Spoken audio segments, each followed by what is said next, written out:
भारत के पूर्वी हिमालय में एक जगह है जिसे पहाड़ों की रानी कहते हैं। खूबसूरत चाय के बागान, चारों तरफ धुंध।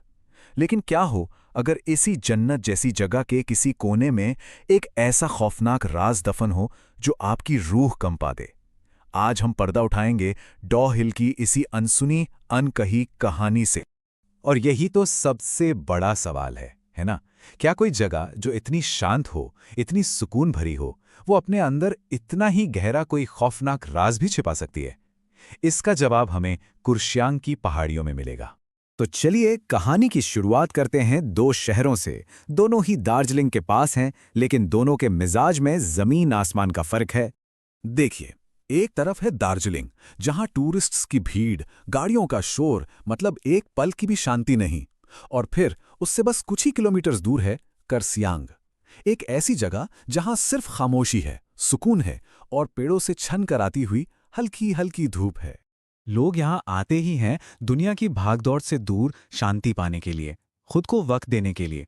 लेकिन शायद उन्हें पता नहीं कि इस खामोशी के पीछे एक ऐसी सच्चाई है जिसे सुनकर कोई यहां आना नहीं चाहेगा। क्योंकि कर्सियांग में एक जगह ऐसी है जहां ये सारा सुकून, ये सारी शांति अचानक दम तोड़ देती है। उस जगह का नाम ही उसके बारे में सब कुछ कह देता है, डेथ रोड। ये डाउ हिल और फॉरेस्ट ऑफिस के बीच का एक छोटा सा रास्ता है, पर आसपास के लोगों के लिए ये भारत की सबसे डरावनी जगहों में से एक है। ये सिर्फ एक नाम नहीं है, ये एक तरह की चेतावनी है। तो आखिर ऐसा क्या है इस सड़क पर? लोगों ने ऐसा क्या देखा है यहाँ जो उन्हें जिंदगी भर चैन से सोने नहीं देता? चलिए अब उस खौफ से रूबरू होते हैं। अब बात करते हैं जंगल के उन सायों की, जिनका जिक्र भी यहाँ के लोग बहुत दबी आवाज में करते हैं। आखिर कौन है वो जो इस सड़क को अपना घर मानते हैं? और उन सायों में सबसे पहला नाम आता है एक छोटे बिना सिर वाले लड़के का। कहते हैं कई लोगों ने उसे अपनी आंखों से देखा है सड़क पर चलते हुए, और फिर पलक झपकते ही घने जंगल में कहीं गायब हो जाता है। वो किसी को नुकसान नहीं पहुंचाता, लेकिन सोचिए, सिर्फ उसकी मौजूदगी ही दिल में दहशत भर देती है। पर वो अकेला नहीं है। लोगों ने एक भूरे कपड़ों वाली औरत के साए को भी जंगल के पेड़ों के बीच से गुजरते हुए महसूस किया है।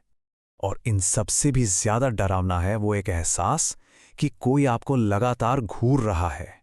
जो लोग वहां से गुजरे हैं वो बताते हैं कि उन्हें अक्सर महसूस हुआ है जैसे पेड़ों के पीछे से कोई लाल आंखें सिर्फ उन्हें ही देख रही हैं, उनका पीछा कर रही हैं।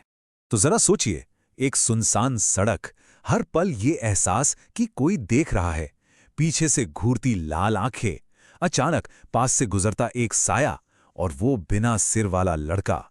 ये सब मिलकर उस जगह को एक जीता जागता, चलता फिरता बुरा सपना बना देते हैं। यहाँ के पुराने लोग कहते हैं कि इस जंगल में न जाने कितनी हत्याएं हुई हैं।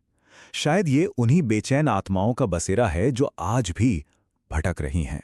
लेकिन डॉ हिल की कहानी सिर्फ इन सायों को देखने पर खत्म नहीं होती। नहीं, असली खौफ तो इसके बाद शुरू होता है। ये एक ऐसा श्राप है जो देखने वालों के साथ घर चलाता है। ऐसा कहा जाता है कि जो भी इन रूहों का सामना करता है, वो मंजर उसके जहन में हमेशा के लिए कैद हो जाता है।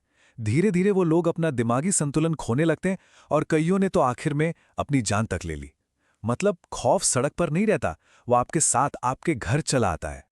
डाउ हिल की ये कहानी हमें सोचने पे मजबूर करती है कि दुनिया में ऐसी और कितनी खूबसूरत जगहें हैं जिनकी खामोशी में न जाने कितने गहरे और डरावने राज दफन हैं। क्या पता हर सुकून भरी जगह के पीछे एक ऐसा ही स्याह सच छिपा हो।